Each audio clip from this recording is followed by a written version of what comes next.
امام غزالی رحم الله فرمایي وای هغه خو انسان نه دی چې غلطي جن کیږي.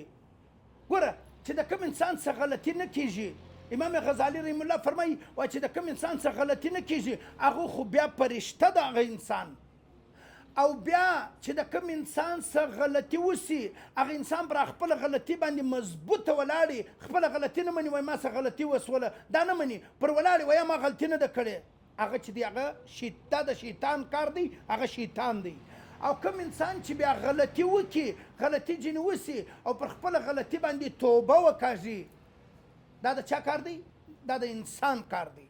او بیا چې پر خپل غلطي باندې توبه وکاږي، دا توبه کول والا چې کوم دی دا توبه چې وکاږي او پر خپل توبه باندې مضبوطه ولاړی، دا انسان والله ته محبوب دی، الله ته خوش انسان دی، الله ته نږدې انسان دی. ګوره کله چې انسان څه غلطي وسی هغه ډیر پریشان شو، یا ارماس ډیر غلطي وسوه، بالکل غلطي در څه وسوه برته پر خپل غلطي باندې پښیمانه سه.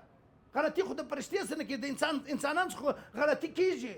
خلق الانسان ضعیفه، انسان چې دی هغه عاجز دی او کمزوری دی، انسان څخه غلطي کېدلی سي.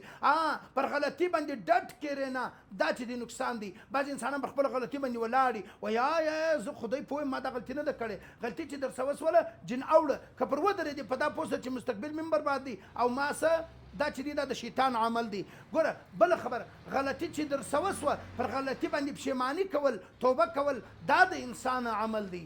او بیا دغه رقم پر هغه خپل توبه چې دی وکشه پر هغه باندې قایم او دایم او مضبوط ودرېږه. صحیح سو د الله څخه دعا کوه چې یا الله پر دې مې قایمه وساتې، نو بیا به ته د الله محبوبه، د الله دوست، الله ته به نږدې سي.